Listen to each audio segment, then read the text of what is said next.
Friends, welcome to Biology Made Easy. Today in this video, we are going to discuss the anatomy of stems, both dicot stem as well as the monocot stem. So when we will discuss the anatomy of stem, first we must know what are the characters which are present in stem, not in roots. So that we will have a very clear idea that these particular characters belong to stem. So the stem characters, let us discuss first. Stem characters. Stem characters means only in anatomy, not morphology. Now number one, hypodermis present, because this is not present in case of roots. Then the second point is endodermis is ill-defined. That means it is not much developed like that of the roots. Then the pericycle is multi-layered and consists of patches of sclerenchyma and parenchyma. This character is also not present in case of the roots. The next point is vascular bundles. Vascular bundles are conjoined, because in the roots that is completely different, that we'll discuss. And the next point is xylem is endark,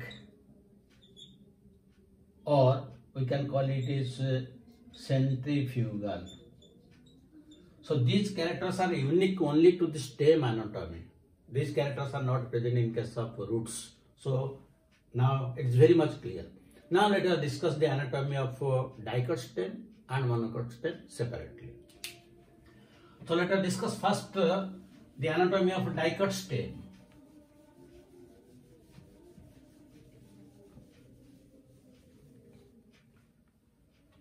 So we'll discuss first the dicot stem. So if we draw one outline, this is the outline of the, if we take a transverse section of the stem, then this is the outline, and the outermost layer is epidermis. Then below epidermis there is a hypodermis. This is hypodermis. Then there will be cortex.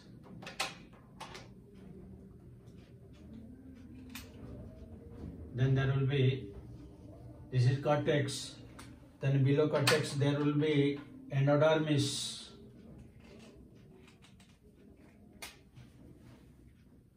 Endodermis will be there. And then there is a pericycle.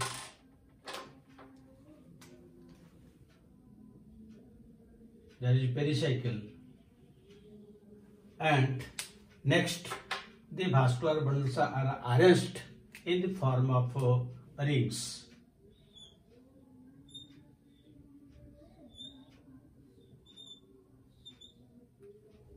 These are the vascular bundles.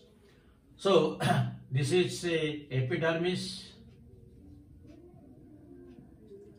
Then this is hypodermis. Then this is cortex. Then endodermis. The next is pericycle. Then the in between the space between two vascular bundles, this is known as medullary res. Then this is the vascular bundle, and this is sheath. So this is in outline, but if we will draw the detailed structure, how it will look like and what are the different characters, let us see. Now the first outermost layer is epidermis. So this is the layer of epidermis, and the outermost layer there is a single layer of cells, and it is not interrupted by stomata. Rarely stomata may be present here and there, but like that of the leaves, the stomata are not present, and the outer layer is surrounded by a layer of cuticle. This layer is cuticle. So this is cuticle and this is epidermis. Below the epidermis there is a hypodermis. The hypodermis is present, and the hypodermis is always collenchymatous in case of the dicot stem. There will be only 2 to 3 layers of cells. These are collenchymatous, and there is no intercellular space. That means intercellular spaces are absent. So this is known as hypodermis, and this is always collenchymatous. Collenchymatous. Then below this hypodermis, the next layer is cortex. We can call this hypodermis as the outermost cortex, while the cortex is in general, that is known as also middle cortex. So the middle cortex, it will be loosely arranged parenchymatous cells. There will be several layers of loosely arranged parenchymatous cells whose main function is usually storage. Like this. So this is the cortex, and we can call it also middle cortex. Then the inner to this cortex there is the endodermis. The endodermis consists of a single layer of cells.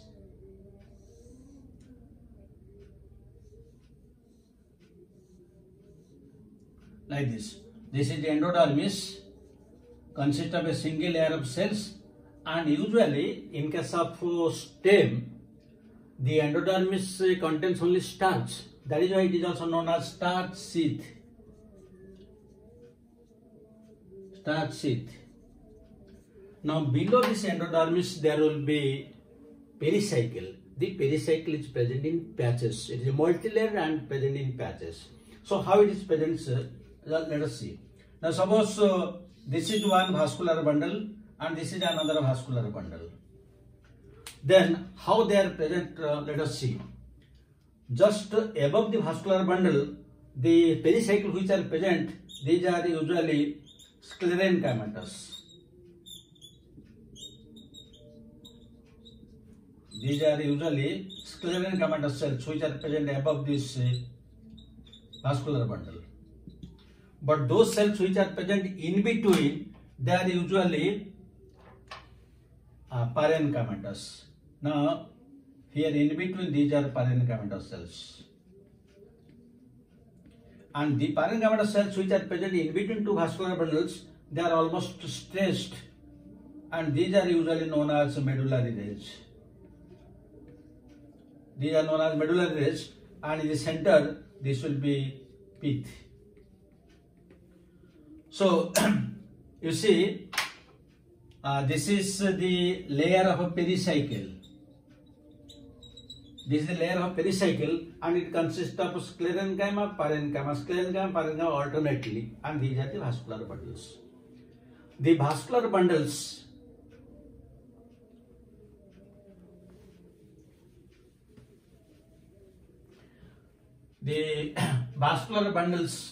they are usually conjoint. Conjoint means both xylem and phloem are present together.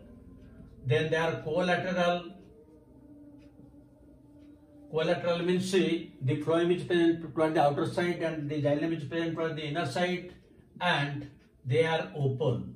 They are open means cambium is present, and xylem is endark or centrifugal. Endark or centrifugal. So if you will draw a diagram of a particular vascular bundle, a single vascular bundle, suppose this is a single vascular bundle, then in the middle we will get cambium. This is the cambium. and below this cambium or towards the inner side of the cambium there will be xylem, and in case of xylem the metaxylem is present toward the outer side, while the protoxylem, which are smaller ones, they are present toward the inner side. This is xylem, and the phloem that is present toward the outer side.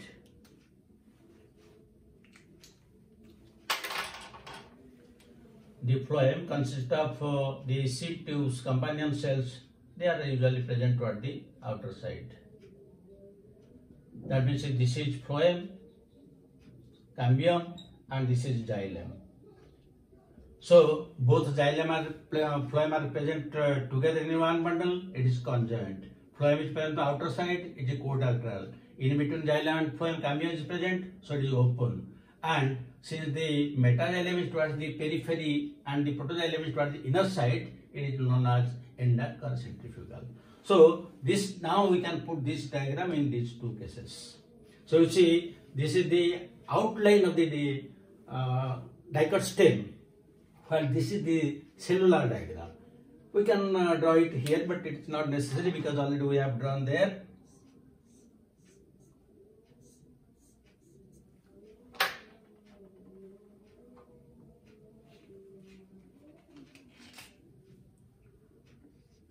This is metaxylem, then toward the inner side there is protoxylem, and this is the phloem.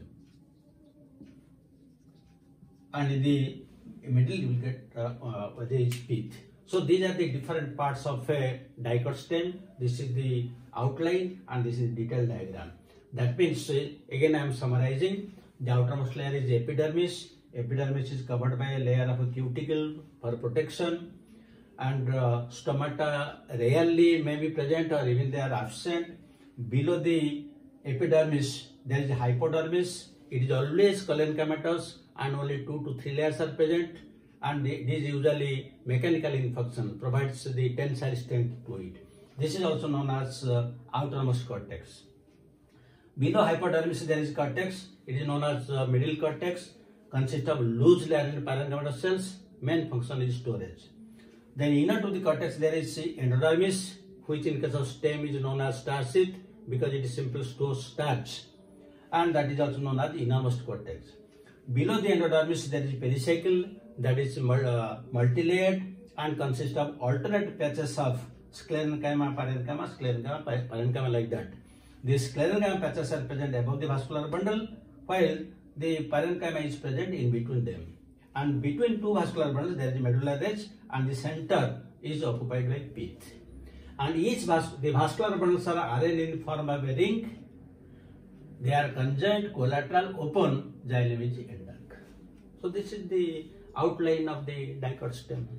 Now let us discuss the monocot stem.